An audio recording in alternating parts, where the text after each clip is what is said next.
Amụlụ m ejima be nna m, atụlụ m ime mkpuke be nna m wee mụọ ejima. Mana mgbe ndị ime a mbata gwa mama m bee besịa wee sị na m ma ewopie. Ọ sị m na m ewopụnie na a ga-enyela m aka. Mana anyị enwekwudo ego anyị ga-eji wee mee ife a na-akwụ maka ya. So ọkwana ya wee buru afọ ime nwa wee busie nye wee mụọ ya ọbụla ejima. Ozugbo m mụsịala ụmụaka mama m kwụla ọtọ chenjie wee bido.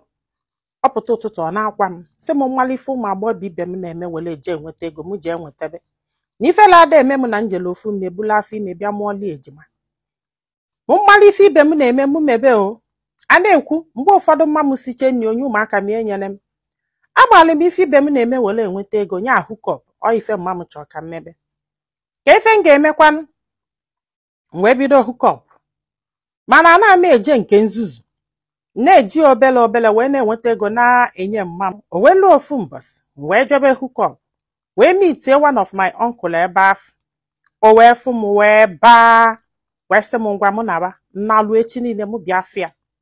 M wee lụọ echi wee je wee fịa wee kọsịalịa ife menu ọ na-eti si na ya marọ maka na uncle m ahụ anọrọ n'ụlọ. Ọ na-Abuja mana ọ natara bịa ọ natalutele ụlọ wee fee ihe menu. So nkọsịalịa ọ sị oke ma nwekwa school sat nsị a ọ sị ma nchọrọ ije akwụkwọ nsị a ọ sị m oke na m ga-aba school. Nchekwa na ihe akpa m ekwu onye m ego nje gbaa jamb pass ya baa school gụba akwụkwọ. Ka m na-agụzi akwụkwọ afọ mbịa na-asịrị ya nwa obele asị ọ na-adịlị m ego na-enye mma m maka na mma m afụka ego n'anya. Ofu nwa okolobịa wee bịalụ m n'ọdị nwa okolobịa nwere ezigbo ego fụ m nọ n'anya rinne.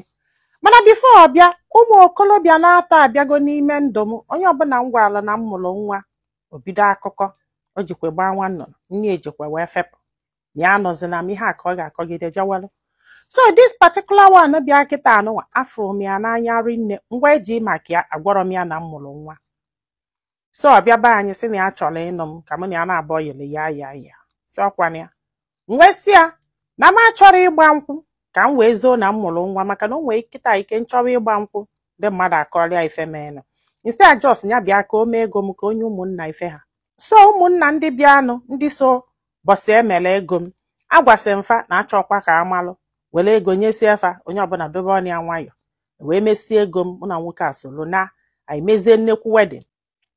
Ozugbo nnụsịrị di o mama m wee bido ịna m ego ka m na-agwa gị ha. Ihe mma m na-emezi bụ nọ blak. Ihe mma m na-eme m. Ụtụtụ ọ na-ana m ego, efifie ọ na-ana m ego, abalị ọ na-ana m ego. O nwere oke ego nyere mma m na-ezuli ya. Mama m wee bido wee mebe penge na ụmụ agbọghọbịa. I'm telling you. Ihe ọbụla gbaalụ n'afịa mama m chọrọ ya. Nsịkwana ya na ego adọrọ ọ sị na ya ga-eji ọkpịa bịa gwa di m. Ya ga-eji ọkpịa bịa gwa di m na m mụrụ ejima. I couldn't believe na mama m na-eme m ife. Kwa mbọsị nwaanyị a na-ana m ego and o nwere ife na-alụ. Nna na nwoke ego na-asịlị nwoke a asị enwere isi na ọdụ nsịlịgbugo nsịlịgbedesa asị ka nọ na-asị. Etu anya nọ na enwere a single money na akaụntụ ya maka mami ya. Na o nwezila ego ikpeazụ mami ya nalị ọsị anya nye wee ezigbo iwe wee nawa village wee luo wee kwara nwaanyị a nwere ife a na-agwa mmadụ ma agwara because ọ dịzi too much. Na-akwa mama m na-akwa mpa mana ka ekwusiziri ife ahụ na mami ya sị ya na ya mesi anya ya marọ na nwaanyị a niile ụnyaahụ wee na bọsị ihe a mewu Fraịde oluo Sọnde kpamkpamkpam mami adụla ụmụaka na-aba Ọlandia wee lute wee kụọ aka na gate wee bata wee rụrụ ya wee na-asị ya nke wee na-akpụ ya afịa ya bịa ka o dulu ụmụ ya ya bịa ka o dulu ụmụ ya and na die nọ n'ụlọ. Die wee gbapụta ya nwa gbapụta ya na ọ dị aka na meghe eke aba. Die wee sị mami ya kedu ihe ọ na-akọ wee sị ya ejikwa wee nwa ụmụ na-agba wee rafụrụ ya wee na-ata afụfụ nkewa na ụmụaka na ọnya mụrụ ya na ọ chọrọ igwu eziokwu. Mami ya wee kọọ ihe ezoro ezo. Die wee tie wee baa oluba n'ime ụlọ ya wee tie ntatie nke ya mara ife a ga-eme ya na-ene mami ya anya ele na nwanne nwoke nọ Lagos azụ afịa na ọkwa di esetụlụ ya. Ya wee kpọọ nwanne nwoke gwasịa nwanne nwoke wee kpọọ mami ya wee babalị ya. So ụmụnne ndị ọzọ si na ya kpọchazi ma ọnkụl fa onye kpọọ onye ọ na-aba onye kpọọ onye ọ na-aba mami akwụzala otu ka onye mmiri ma wee tọọ n'ọdụlụ ụmụaka na abụọ wee naba. Nya fọrọ ọkpa ya ga-eji wee je bakwulu die, ya fọrọ ọkpa ya ga-eji wee yọọ die biko mana ka ihe a ga-emekwa ya baba ya na-abanyalụ oke abụla akpa ya na ya wee lụọ wee sekpụla na wee yọba nwoke wee sị ya biko na nnekwe nọ maka ndị hapụrụ ya ka ejira wee gwa ya.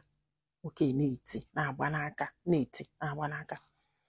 Na this man eghere ọnụ for 1 week ya nọkwalụ after ụtụtụ na-etiri nri ọ ghara eri ọ jewala ọlụ jeche bata o jedidela. After 1 week afọ die wee kpọọ anya wee sị anya nọla ana na wee nọla ana o wee sị ya na o mere alụ ya sị ya ya mere alụ. Na mgbe ahụ ọ sị ya nọla ana na ya nọdụ ana na ya sekpu ana ọ sị anya nọla ana ya sị awa na ọ ka mma ka ya sekpula ana maka na ihe ya mere na ya hụrụ ọnụ ya ga-eje wee kụ ya. The man wee sị ya ya agbaghalụ gị ya nọla ana na onwe ife achọ igwe ya. O wee sị ya na ya nwa na ya nwekwu secret nke ya wee sị ya ka secret ọrụ. O wee sị ya na ike ajụrọ ihe kpata na since mụ na gị na Bobby na anyị amụtabere nwa and then ya dọrọ bothered. O wee sị ya na ya nwa nwee low sperm count but doctors na with good treatment and ezigbo nne o nwere ike reverse. Mana since afọ na ya ka fụrọ any changes. Na ife mee na ọ bụ na ụmụaka na abụọ na ọ ga-edutefa ka fa adọptụzi afa ka fa bụrụ nwa fa. Hey!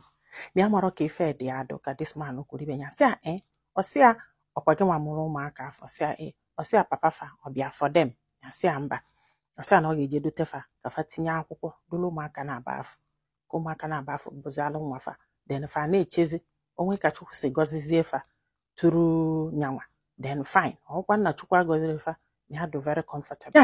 Ya marọ ka ife nke dị adụ na chieforo ya nọ village n'ụdị iwo dị ya n'afọ ife ya ga-eme mami ya anọkọtasị anyway ebe Chukwu gbalị ọgụ a kedu ife a na-eghekwa enyi ọnụ nyeluo eji nwaanyị dụlụ ụmụ ya kwado ofe ghọọ ofe arụ kwado ofe sị mama abịago m idụlụ ụmụ m akwa ime ife anwa mme gị ikwere agbaghala m na tata ka ị ga-agbaghala m ya na mbịala idụlụ ụmụ m eji nwaanyị dụlụ ụmụ ya na ị ga-edi mami ya ọnụ na nwanne ya nwoke ya gwa wee kpọzie mami ya wee gwa mami ya wee bịa ịbịa ya biko na o nwere ibe mekete n'ụwa ka agbaghalụ dịsa ụmụanụ azịbi na ihe anụnwa na condition dị ya nọwa na di nwere this kind of problem kedu ebe ya aka anọ tata anụnwa na onye gwa ya na nne nwere ike ime ihe a maka love of money.